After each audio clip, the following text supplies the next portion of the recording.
Ma petite amie est partie avec son ex parce qu'il était l'amour de sa vie, mais maintenant elle me demande de continuer à payer ses dettes. Pendant 3 ans, j'ai porté une relation sur mes épaules. Je croyais que c'était de l'amour, mais en réalité je n'étais qu'un plan de secours. Quand j'ai découvert la trahison, je pensais que rien ne pouvait être pire, jusqu'à ce qu'elle et son nouveau petit ami aient l'audace de venir me voir pour me faire une demande qui frôlait l'absurde. C'est là que tout a dérapé. Si vous aimez notre chaîne et que vous voulez vraiment nous soutenir, mettez un like et cliquez sur Hype. C'est comme un super like qui permet à nos vidéos d'arriver à beaucoup plus de monde. Je m'appelle Lucas, j'ai 29 ans et je suis actuellement propriétaire d'un restaurant de restauration rapide. Ce n'est pas un endroit luxueux ni quelque chose du genre, mais je suis fier de ce que j'ai construit. J'ai commencé en bas, travaillant de longues heures dans les cuisines des autres, économisant chaque centime et, après beaucoup de sacrifices, j'ai réussi à ouvrir mon propre commerce. Avec le temps, le restaurant a commencé à se développer, j'ai fidélisé des clients et, d'une certaine façon, je suis devenu connu dans la région. Je peux dire que je vis de ma passion. Grâce à cela, j'ai pu acheter une voiture et, avec des efforts, j'ai aussi réussi à avoir ma propre maison. Ce n'est pas un manoir, mais c'est confortable, chaleureux et suffisant pour moi. Je n'ai jamais été quelqu'un de luxueux, seulement un travailleur qui se sent satisfait quand il voit ses objectifs atteints avec constance et discipline. C'est dans ce contexte, alors que tout était en plein essor, que j'ai rencontré Maria. Elle avait 25 ans à l'époque, et moi, je n'étais pas dans une phase où je cherchais une relation sérieuse, mais la vie m'a surpris. Je me souviens parfaitement du premier jour où elle est entrée dans le restaurant. C'était un vendredi après-midi, un de ces jours où les clients ne s'arrêtaient jamais d'arriver. J'étais à la caisse pour aider, car il manquait du personnel, quand elle est apparue. Elle a commandé son repas avec un sourire timide, mais il y avait quelque chose dans son regard qui a attiré mon attention. Elle m'a demandé si l'endroit m'appartenait et, quand j'ai répondu oui, elle a été surprise. Elle m'a félicité pour le commerce et nous avons fini par discuter un peu. Il n'a pas fallu longtemps avant que nous commencions à sortir ensemble. Au début, tout était nouveauté, illusion, ces papillons dans l'estomac qui font que chaque sacrifice en vaut la peine. Maria était affectueuse, attentionnée et me faisait toujours me sentir spécial. Peu à peu, nous avons officialisé notre relation et, après quelques mois, nous étions déjà en couple. Cependant, avec le temps, j'ai commencé à remarquer qu'elle avait un tempérament très particulier. Elle était jalouse et instable. Si elle me voyait parler avec une cliente, même si c'était juste pour la servir, elle s'énervait. Si quelqu'un laissait un commentaire sur mes réseaux sociaux, elle voulait savoir qui c'était et pourquoi cette personne me parlait. Au début, j'interprétais cela comme un signe d'intérêt, comme si la jalousie reflétait à quel point elle tenait à notre relation. J'étais aveuglé par l'amour et, au lieu d'imposer des limites, j'ai décidé de supporter. Avec le temps, ces attitudes sont devenues plus fréquentes. Parfois, nous nous disputions pour des motifs insignifiants. Elle pouvait être bien à un moment et, soudain, se mettre en colère sans raison apparente. Il y avait des jours où elle me disait que j'étais tout pour elle et d'autres où elle semblait douter de tout. Je justifiais ces changements d'humeur en me disant que c'était peut-être des insécurités ou des expériences difficiles du passé. Mon erreur a été de croire que l'amour suffirait à tout résoudre. La vérité, c'est que j'étais amoureux. Je croyais que notre relation avait un avenir, que nous pourrions surmonter n'importe quel obstacle. Je pensais l'épouser un jour, fonder une famille. Je l'incluais toujours dans mes projets et j'étais convaincu qu'elle ressentait la même chose. Mais tout a changé il y a quelques mois. J'ai remarqué que Maria était différente. Elle se montrait plus distante, distraite, comme si son esprit était ailleurs. Quand je lui demandais s'il y avait un problème, elle disait qu'elle était fatiguée ou préoccupée par des affaires personnelles. J'essayais de ne pas la presser, mais sa froideur a commencé à m'affecter. Les disputes sont devenues plus fréquentes et les silences gênants ont commencé à faire partie de notre quotidien. Je ne suis pas de nature méfiante, mais quelque chose en moi a commencé à soupçonner. Je ne savais pas expliquer pourquoi, mais j'avais le sentiment qu'elle me cachait quelque chose. Un jour, alors qu'elle était dans la salle de bain, son téléphone a vibré sur la table. Je ne suis pas du genre à fouiller dans les affaires des autres, mais l'écran s'est allumé et une notification est apparue d'un numéro non enregistré. Le message disait quelque chose comme « On se voit demain ». Je n'arrive pas à arrêter de penser à toi. J'ai ressenti un coup de poing dans l'estomac. Ma première réaction a été de penser que c'était peut-être une erreur, une blague d'un ami, mais mon intuition me disait le contraire. À ce moment-là, je n'ai rien dit. J'ai gardé le silence et j'ai attendu de voir si elle allait m'en parler d'elle-même. Le lendemain, je me suis levé plus tôt que d'habitude. J'ai décidé de la suivre sans qu'elle s'en aperçoive. Je n'en suis pas fier, mais j'avais besoin de réponses. Elle a dit qu'elle allait rendre visite à une amie, mais au lieu de ça, je l'ai vue entrer dans un café. J'ai garé ma voiture à une certaine distance et je suis resté à observer. Quelques minutes plus tard, un homme est arrivé.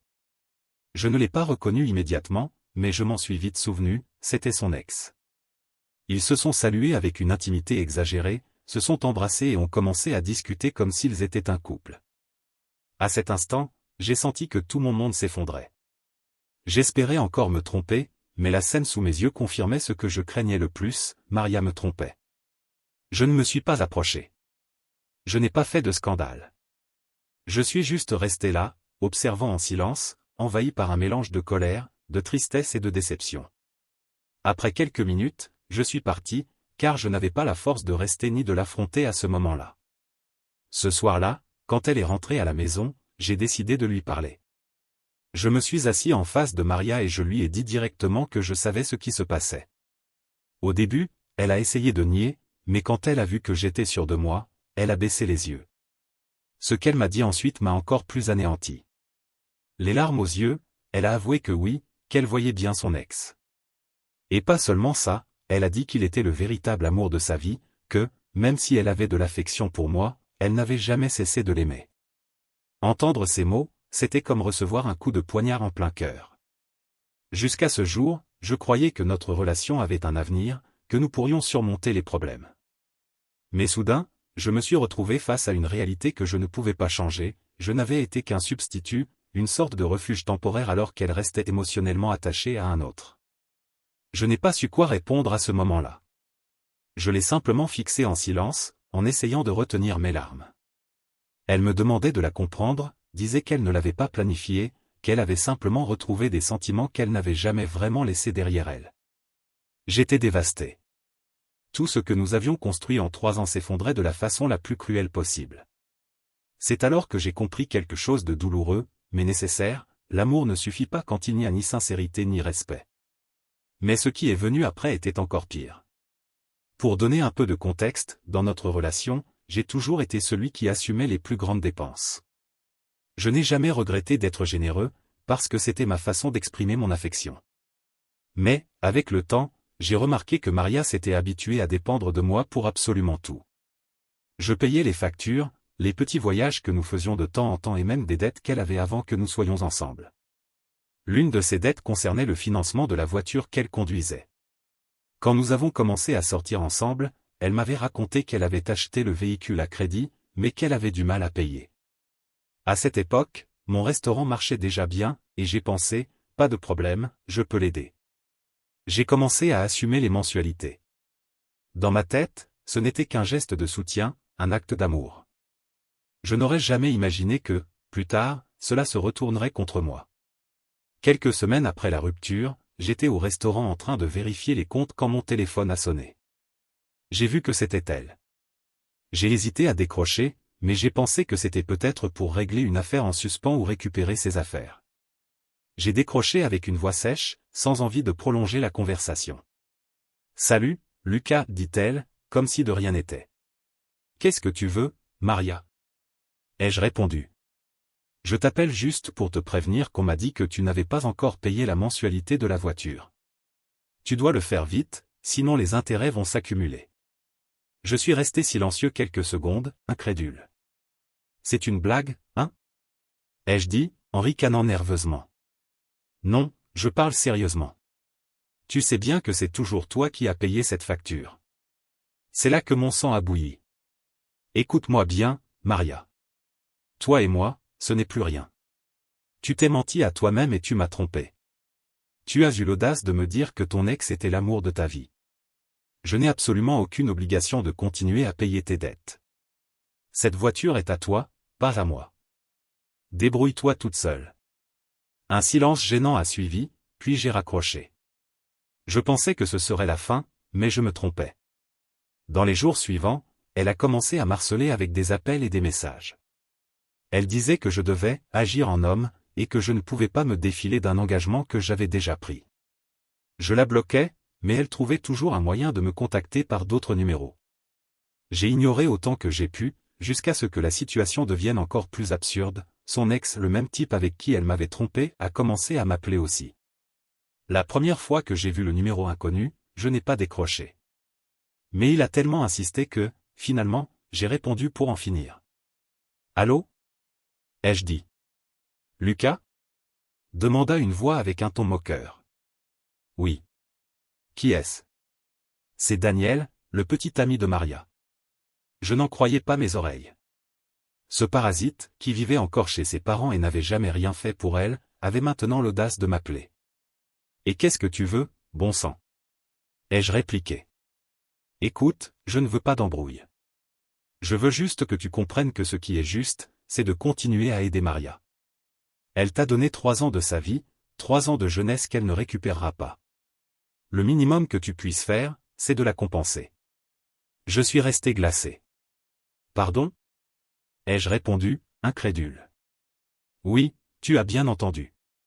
Elle mérite que tu paies au moins 1 an de loyer et les mensualités en retard de la voiture. Pour toi, ce n'est rien. Tu as un restaurant qui rapporte bien. » À ce moment-là, j'ai explosé. « Écoute-moi bien, abruti. Pendant ces 3 ans, j'ai absolument tout donné à Maria. De la stabilité, du soutien, un toit et même le paiement de ses dettes. Ne viens pas me dire que je lui dois quelque chose, parce qu'en réalité, c'est elle qui me doit. C'est elle qui m'a trompé. Je ne donnerai pas un centime de plus. Il a essayé de m'interrompre, mais je ne l'ai pas laissé. Tu sais quel est ton problème, Daniel? Tu es un parasite, un profiteur qui dépend encore de ses parents et qui n'a jamais rien accompli par lui-même. Tu as le culot d'exiger que je continue à entretenir Maria, alors que toi, le grand amour de sa vie, tu n'es même pas capable de lui payer un café. Pourquoi tu ne prends pas en charge sa voiture et son loyer, toi? Un lourd silence a suivi. J'étais hors de moi. Apprenez à conquérir les choses avec votre propre sueur, bande de parasites. Ai-je lancé avant de raccrocher. Ce fut la fin de l'appel, mais pas du harcèlement. Maria a recommencé à insister dans les jours suivants. Elle envoyait des messages comme « Lucas, sois raisonnable, ne me laisse pas seul dans cette situation, ou, si tu m'as vraiment aimé un jour, tiens ta parole et paie ce qui reste. » Mais j'étais déjà convaincu qu'il était temps d'imposer une limite définitive. Il ne s'agissait pas seulement d'argent, mais de respect. J'avais trop donné dans cette relation.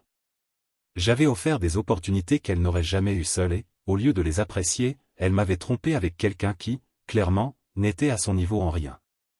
Et le pire, au lieu d'éprouver de la honte, elle voulait encore que je sois son sauveur, alors qu'elle partageait son lit avec ce type. Cette situation m'a ouvert les yeux d'une manière brutale.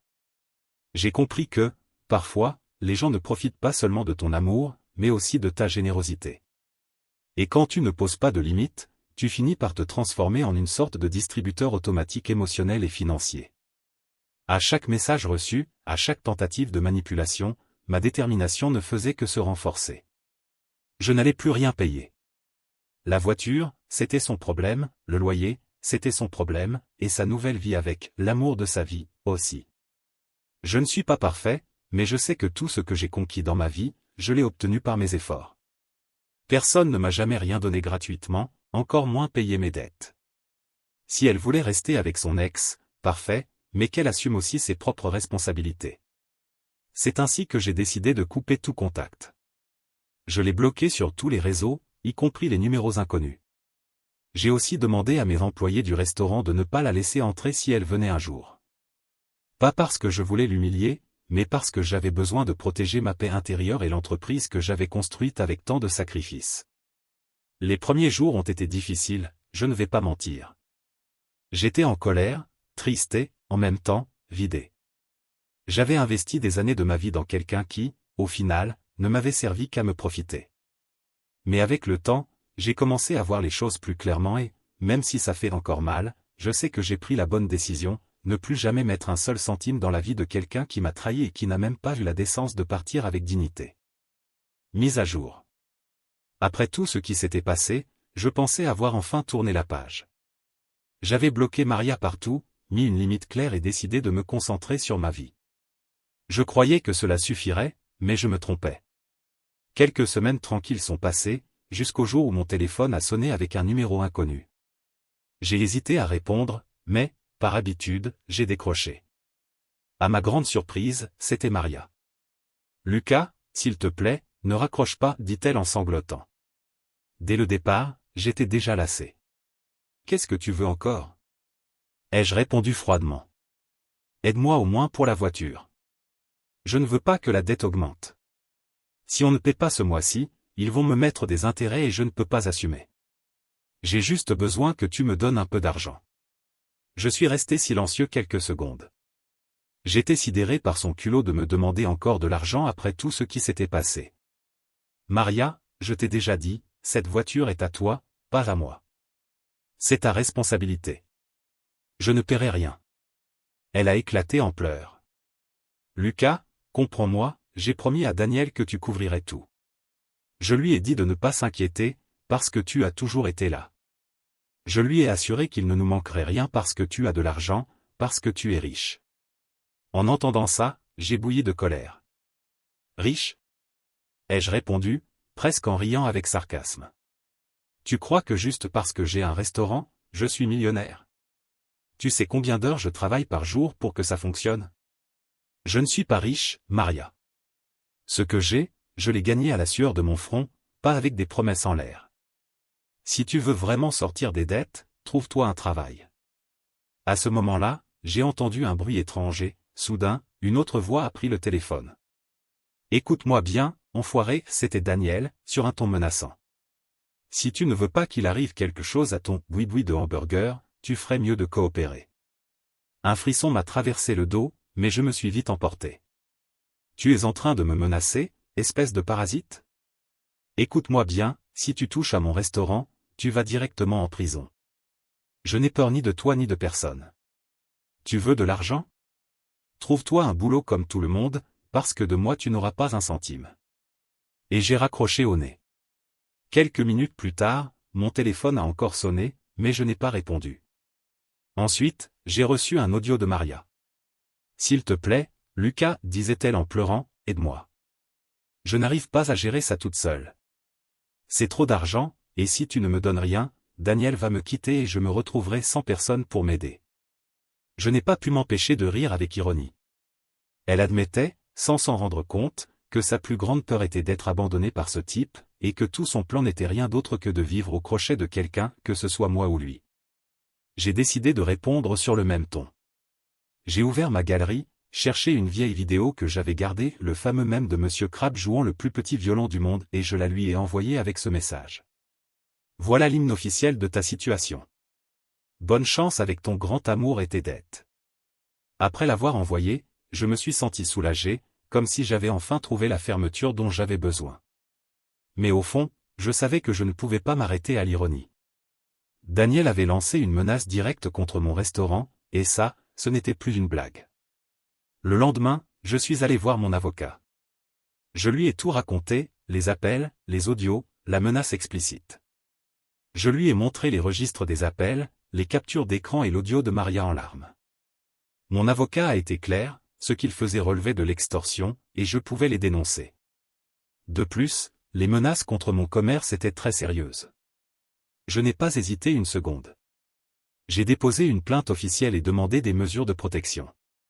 En parallèle, j'ai engagé une société de sécurité privée pour le restaurant. J'ai installé plus de caméras, renforcé les entrées et expliqué la situation à mes employés pour qu'ils soient vigilants. Je ne voulais courir aucun risque, ni pour moi, ni pour ceux qui travaillent avec moi.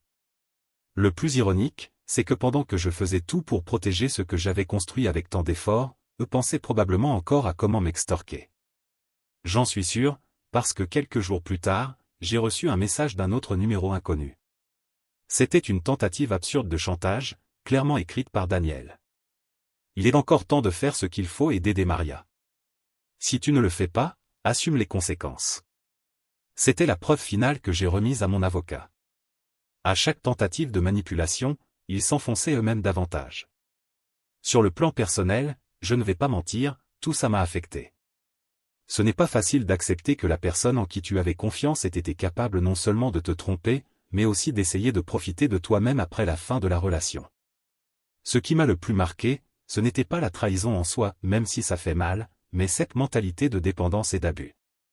Le simple fait que quelqu'un croit qu'il mérite que l'autre paie ses dettes juste parce qu'ils ont passé du temps ensemble est quelque chose que je n'arrive toujours pas à comprendre. Quant à Daniel, il n'a fait que confirmer ce que je savais déjà. Un homme sans ambition, sans travail, sans dignité, prêt à vivre au crochet de n'importe qui. J'ai ressenti de la colère, oui, mais aussi de la pitié. Comment quelqu'un peut-il se sentir à l'aise en demandant de l'argent à un autre homme pour subvenir aux besoins de sa propre compagne? C'est le comble de la médiocrité. Aujourd'hui, je peux dire que je n'ai plus peur. Je suis protégé légalement et avec une sécurité renforcée. S'ils essaient quoi que ce soit, ils devront en affronter les conséquences. Mais au-delà de ça, je me sens plus fort que jamais. Cette relation m'a appris que mettre des limites, ce n'est pas être égoïste, c'est être juste envers soi-même. J'ai appris à ne pas confondre amour et obligation, et j'ai compris qu'aider est valable, à condition que l'autre personne fasse aussi sa part. Ce que j'ai vécu avec Maria et Daniel a été une expérience amère, mais nécessaire pour ouvrir les yeux. Parfois, je pense au contraste, tandis que je passe mes journées à travailler, à planifier l'expansion de mon restaurant, eux passent probablement leur temps à chercher quelqu'un dont profiter. Et, même si cela m'a déjà mis en colère, aujourd'hui cela m'apporte du soulagement. Moi, je continue d'avancer, eux, ils restent bloqués. L'amour de sa vie, s'est révélé être un homme qui n'est même pas capable de payer son propre café. Et elle, au lieu de le reconnaître, a encore eu le culot de me demander de la soutenir. Voilà la différence entre ceux qui construisent et ceux qui détruisent. Aujourd'hui, je poursuis ma vie. Mon restaurant est plus solide que jamais, avec de nouvelles mesures de sécurité et des clients fidèles qui me soutiennent. Et moi, sur le plan personnel, j'apprends à profiter de mon célibat et de mon indépendance. Maria et Daniel, je ne sais pas ce qu'il adviendra d'eux. Peut-être qu'ils resteront ensemble, peut-être pas. Mais ce dont je suis sûr, c'est qu'ils ne verront plus jamais un seul centime de ma part. Et si je peux laisser un conseil à ceux qui lisent ceci, le voilà, ne laissez jamais quelqu'un vous manipuler avec l'amour ou la culpabilité pour profiter de vous. Le véritable amour n'exige pas que vous payiez les dettes d'une autre personne, ni que vous sacrifiez votre dignité pour entretenir quelqu'un qui ne lève pas le petit doigt. J'ai appris cette leçon de la manière la plus dure, mais je suis reconnaissant de l'avoir apprise maintenant et pas plus tard, quand le prix aurait pu être encore plus élevé. Mise à jour. Comme je l'ai déjà raconté, j'avais pris des mesures légales contre Maria et Daniel. La plainte avait été déposée, la sécurité de mon restaurant renforcée et j'essayais de continuer ma vie. Pourtant, il restait toujours cette inquiétude dans l'air, le doute de savoir s'il mettrait réellement ces menaces à exécution. Eh bien, ce doute s'est dissipé une nuit que je n'oublierai jamais. C'était un jeudi, il était déjà passé minuit. Le restaurant était fermé, mais, comme toujours, un vigile était de garde. J'étais chez moi en train de me reposer après une journée éreintante quand, soudain, mon téléphone a sonné. C'était le vigile, nerveux et la voix tremblante. « Monsieur Lucas, ils viennent d'attraper un homme en train d'essayer de taguer les murs du restaurant avec de la peinture en spray. » Je me suis levé d'un bond. « Quoi? Vous en êtes sûr? » ai-je demandé, incrédule. « Oui, je l'ai vu de mes propres yeux. Il était sur le point de salir toute la façade quand je l'ai surpris. Je lui ai crié d'arrêter et il a pris la fuite. J'ai immédiatement appelé la police et ils sont arrivés en quelques minutes. Ils l'ont poursuivi sur plusieurs rues avant de l'attraper. Qui était-ce? Ai-je demandé, bien que je connaissais déjà la réponse au fond de moi. Ce fameux Daniel. Je suis resté glacé quelques secondes, partagé entre la colère, le soulagement et même un rire ironique. L'homme qui m'avait menacé pendant des semaines avait eu le culot de passer à l'acte, une bombe de peinture à la main. J'ai raccroché et me suis habillé en vitesse pour aller au restaurant. Quand je suis arrivé, la voiture de police était encore garée devant. J'ai parlé avec les agents et confirmé l'histoire. Daniel avait été pris littéralement les mains tachées de peinture. Il avait essayé de fuir en courant, mais il n'était pas allé loin. Il avait été capturé dans une rue voisine, essoufflé et hors de lui. Le vigile m'a raconté qu'au moment d'être confronté, Daniel criait des choses incohérentes, du genre. Cet endroit ne vaut rien. S'il ne me paie pas, je détruirai son commerce. Cela montrait clairement ses intentions. Il a été emmené au commissariat et, cette même nuit, j'ai dû y aller pour confirmer ma plainte. Il y avait déjà une procédure en cours pour menaces et tentatives d'extorsion, et maintenant venait s'ajouter l'acte de vandalisme. Sur le plan légal, c'était pratiquement le coup final contre lui. Les jours suivants ont été éprouvants. Mon avocat me tenait informé de chaque étape. Daniel a dû répondre pour extorsion, menaces et tentatives de dégradation de biens. Même si le vandalisme n'avait pas abouti, le fait qu'il ait été pris en flagrant délit avec le spray, ajouté au message précédent, ne laissait aucun doute. Maria, bien sûr, a essayé de me contacter. Pas directement, puisqu'elle était bloquée partout, mais par des connaissances communes. Elle demandait que je discute, que je reconsidère, que je retire ma plainte. Elle disait que Daniel ne méritait pas d'aller en prison, qu'il avait agi par désespoir. Certains de ses proches allaient jusqu'à insinuer que peut-être j'exagérais, que ce serait mieux de laisser tomber. Mais je n'ai pas cédé. J'avais déjà supporté l'infidélité, l'humiliation, le chantage et les menaces. Là, c'était la limite. Ce n'était pas à moi de pardonner ce qui relevait clairement d'un crime. Au contraire, si je laissais passer, le message serait que n'importe qui pouvait essayer de m'intimider et de mettre mon travail en péril sans subir de conséquences. Le procès a été rapide, car les preuves étaient solides, relevés d'appels, capture d'écran des messages, audio où il demandait de l'argent et me menaçait, et enfin le flagrant délit de tentative de vandalisme. Daniel a été condamné. La peine n'a pas été très longue, mais suffisante pour qu'il apprenne que la vie ne se construit pas en vivant au crochet des autres, encore moins avec la violence. Il devait purger un temps derrière les barreaux et garderait un casier judiciaire. Quant à Maria, elle n'a jamais été accusée officiellement, puisqu'elle n'avait pas directement exécuté les menaces ni le vandalisme. Mais sa complicité morale était évidente dans toute l'affaire. Je n'avais plus rien à lui dire, et j'ai laissé tomber.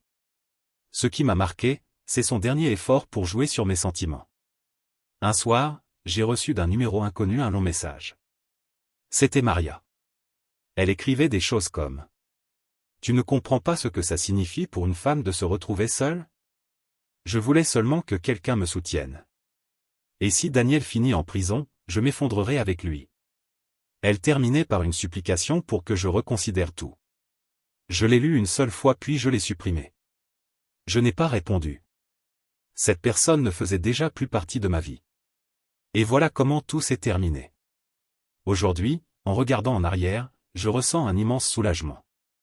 Pendant des mois, j'ai vécu dans un cercle de manipulation, où ma générosité était utilisée comme monnaie d'échange et mon amour confondu avec une obligation. Je croyais aider quelqu'un qui avait besoin de moi, mais en réalité, je ne faisais qu'alimenter la dépendance de deux personnes incapables de se débrouiller seules. Le restaurant est toujours debout, plus solide que jamais. En réalité, la nouvelle de ce qui s'était passé s'est répandue parmi les clients et, au lieu d'éloigner les gens, elle a apporté encore plus de soutien. Beaucoup m'ont félicité de ne pas m'être laissé intimider. Certains m'ont même dit que cette fermeté était précisément la raison pour laquelle ils admiraient mon commerce, parce qu'il reflétait mon caractère. Sur le plan personnel, j'ai appris que tout ne consiste pas à donner. Il faut savoir quand mettre un point final, sinon on finit vidé, utilisé et même en danger. J'ai aussi compris que toutes les personnes ne méritent pas ton aide et que l'amour ne justifie pas de sacrifier ta dignité ni tes principes. Daniel a payé les conséquences de ses propres actes. Maria, eh bien, elle a choisi son chemin. J'ai choisi le mien et, même si cette expérience a laissé des cicatrices, elle m'a aussi apporté une leçon inestimable. Ce qui est construit avec effort et sueur se défend la tête haute, sans peur et sans céder au chantage. Aujourd'hui, je peux dire avec fierté que je suis sorti de tout ça plus fort. J'ai mon restaurant, ma paix et, par-dessus tout, la tranquillité d'avoir mis un point final à une histoire qui n'aurait jamais dû commencer de la façon dont elle a commencé. Ceci est la conclusion. Et croyez-moi, il n'y a pas de meilleure sensation que de regarder en arrière et de savoir que je n'ai pas cédé aux mains de ceux qui ne voulaient que profiter de moi. Si cette histoire vous a captivé, cliquez sur le bouton j'aime et donnez un petit hype à la vidéo. Ainsi, vous aiderez la chaîne à toucher encore plus de monde. Commentaire Monsieur Reddit. Rien ne crie grand amour comme demander à ton ex de payer ton loyer et ta voiture pendant que tu vis avec ton nouveau copain parasite. Vraiment, un couple de génies financiers, sauf qu'au final, ils ont dû apprendre que les distributeurs automatiques n'ont pas de cœur.